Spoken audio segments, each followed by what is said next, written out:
friends. Uh, we just call this small press conference for a couple of issues from our side, and then later on we can take questions if you want. The first thing that I wanted to inform is that in coordination with the Narcotics Control Bureau, Government of India, the Nagaland Police is organizing a 2 day conference of the Anti-Narcotics Task Forces of all the North-East states and West Bengal and Sikkim on 13th and 14th of November at Chumoukedima. Senior officers of Government of India were expected to attend, including the Union Home Secretary. However, because of the situation after the blast yesterday, he's preoccupied in Delhi, so he may not be attending. But director of the Narcotics Control Bureau, special DGP of CRPF, and IG rank officers of Northeast states will be attending this conference. During this conference, we hope that the anti-narcotic task forces of the Northeast states will be able to deliberate on the problem of narcotics facing Northeast and from Northeast to the rest of the country, and come up with a set of solutions and suggestions for implementation within the Northeast, and also make some suggestions or recommendations to Government of India so that the war against drugs can be successfully fought. I hope we will be able to invite the media based in Dimapur, or if any one of you wants to come for the inaugural session in Chumoukedima tomorrow. So please note that we will circulate a formal request by the evening today.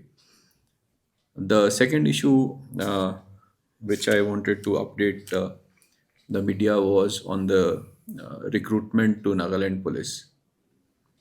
As you are all aware, as the people of Nagaland are all aware, that we opened up the portal on 6th of October 2025. The last date for submission of applications was 7th of November. Because of some administrative reasons and problems faced by some candidates uh, who were not able to obtain the requisite documentation from the government and like indigenous certificates and things, we thought that it is fair on our part to extend the last date for submission of applications for the recruitment process. So therefore, the government extended the last date for acceptance of applications by 15 days.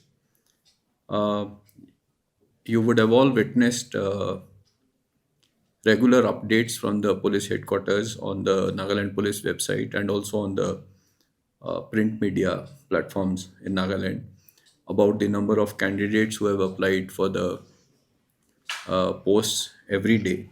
Now we are giving two subcategories there.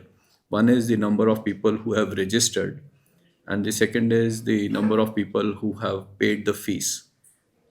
Uh, Registration is free of cost. It is a one-time registration. So if you register on the portal once, that registration is valid for all future recruitments. If you want to change anything, you can change in that. Say, for example, today you are class 10 pass, tomorrow you get another additional degree, you can add next year.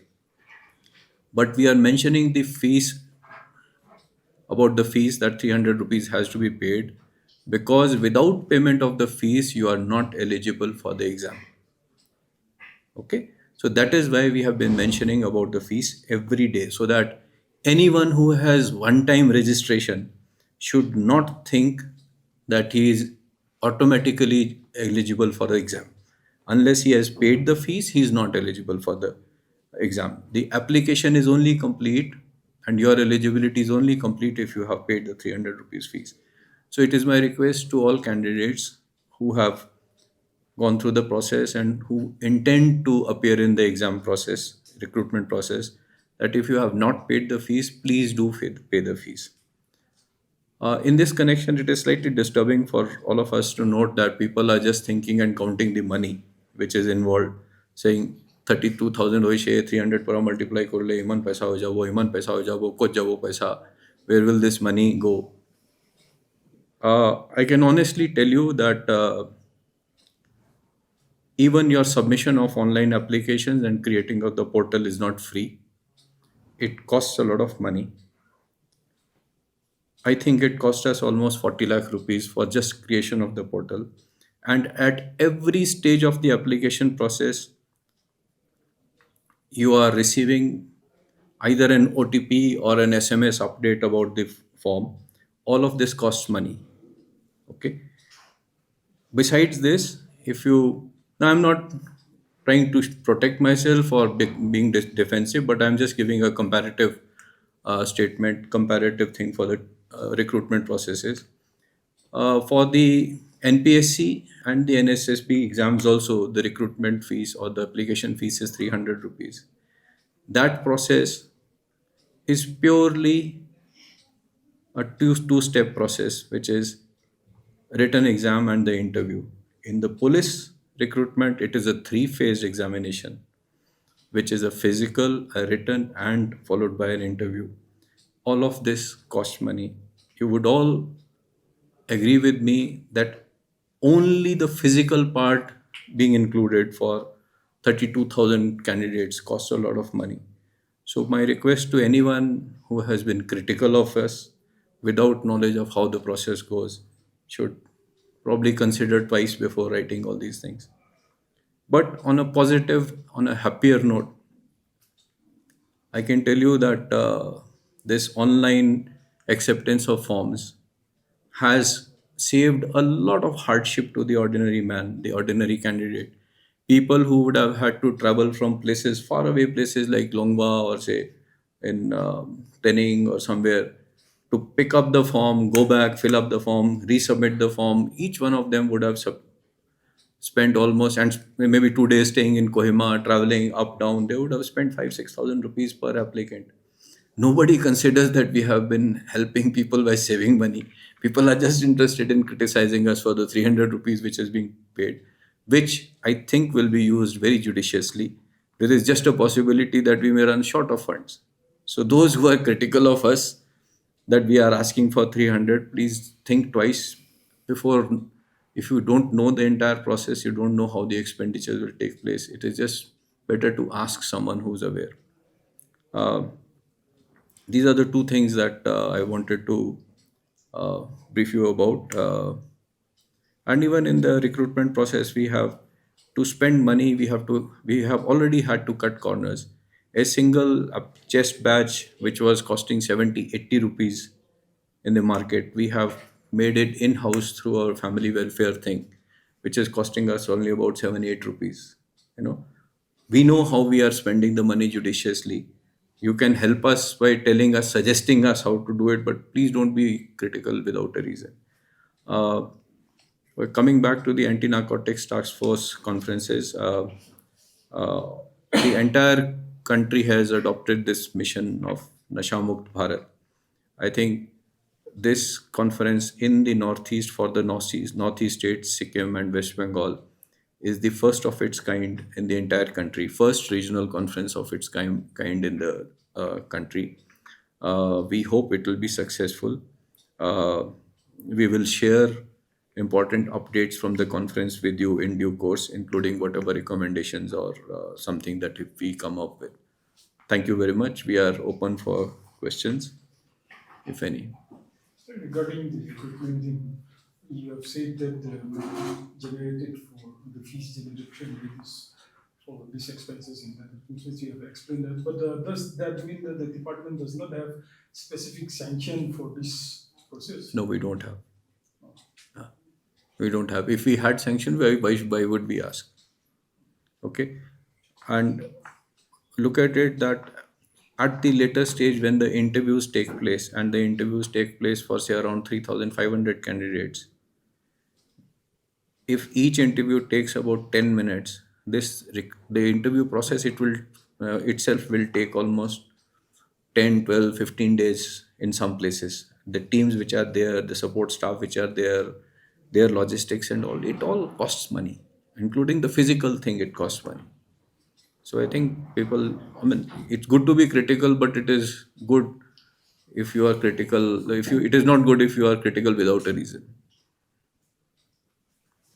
Any other? To the conference, on the conference, what are some important agendas or topics besides the fixed one which you will be discussing? So essentially,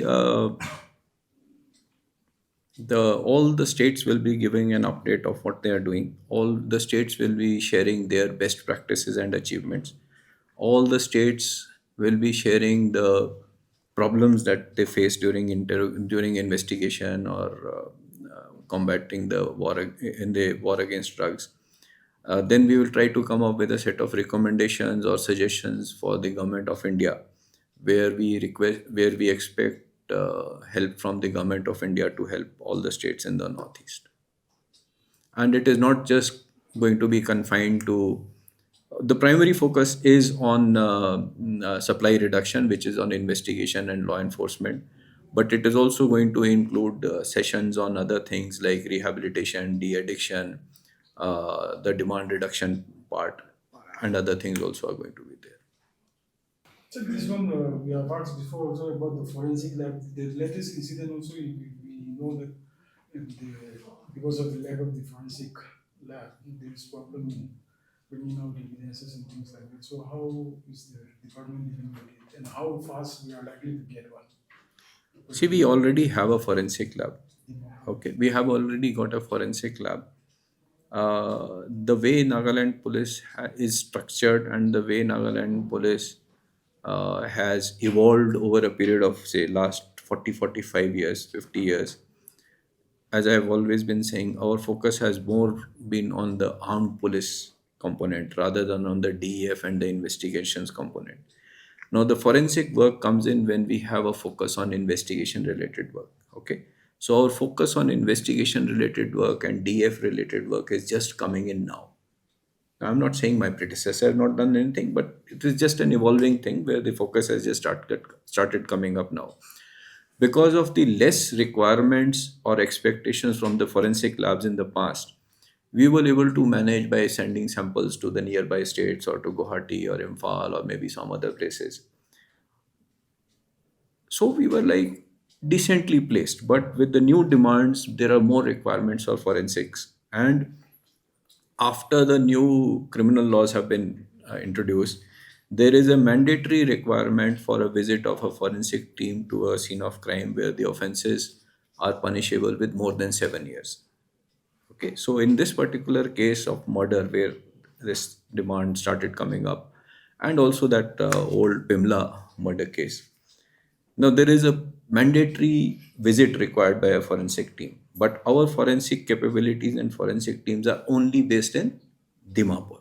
So, if imagine if something bad was to go to happen in say Noklak, there is no option. The team would, we would have to be informed and then would have to travel. So that time will get taken. Okay, but we are aware of this.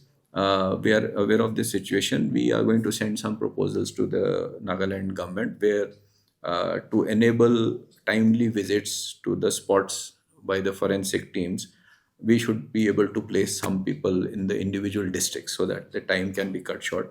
But this is a work in progress. It will take some time. It is not going to happen today. Till that time, we will make do. We'll have to make do with what is happening. Now, on the issue of setting up a forensic lab in Delhi, in say Kohima or any other part of the state, uh, our total workload of investigation cases is about 1200 to 1300 cases per annum. Right, Sandeep? 1200 to 1300 cases per annum, out of which almost 40%, 50% would not require a forensic visit, in the sense will be less than 7 years. Okay, it is not mandatory. You may visit, you may not visit, but it is not mandatory. And for 600 to 700 odd cases, Dimapur lab is decently placed. Okay, so I'm not saying it is not required. We may require manpower or some other facilities in a different format. The current facilities in Dimapur are, I'm not saying we are uh, very satisfactorily placed, but we are decently placed where we can manage the workload of the work there. But we will plan ahead and we will try to move ahead in the future, whatever is required. Anything you want to add, Sandeep? So, in addition to what DGP has said, see in other states also, the forensic lab not necessarily is available in each and every district. In bigger states, it may be in the range at the range level. And as explained by DGP, we have a central forensic lab at Dimapur, which is relatively self-sufficient. In addition to that, the state government has already approved procurement of mobile forensic vans, which would be placed in all districts of the state. Uh, the work orders and the procurement orders have already been issued in It is in the process. the process. Yeah. And once these mobile forensic vans are delivered to the state, I think that should be able to take care of Sure. immediate requirement of the forensic requirements at all the places. So that should take care. Besides that, government and the department are very well aware, especially as DGP has mentioned, about the compulsory visitation to the scene of crime after the implementation of the new criminal laws. And so government is in the process of creating more posts also for the scientific officers as well as scientific assistants. I'm quite sure these developments, once these are fully implemented, the requirement of the forensic would be taken care of in the state. I think as Sandeep also mentioned, I think the solution is not setting up of new fresh labs, but by providing mobility and decentralizing some of the manpower and resources so that the visits can take place faster. So we will work on that in that direction. So regarding the recent murder case in Kohima, the accused has been arrested, and we heard that the accused has been involved in some political parties. How far is it true? No, we just concentrated on the criminal aspect of it. Everybody is a politician at heart, so it is not good on us to comment on the political affiliations of anyone. We did not even investigate, and rest assured that even if anyone is involved at a personal level, it is his personal dealing. We have not got any request or pressure or anywhere anything on this matter or on the investigators at all. So it's best not to comment on that.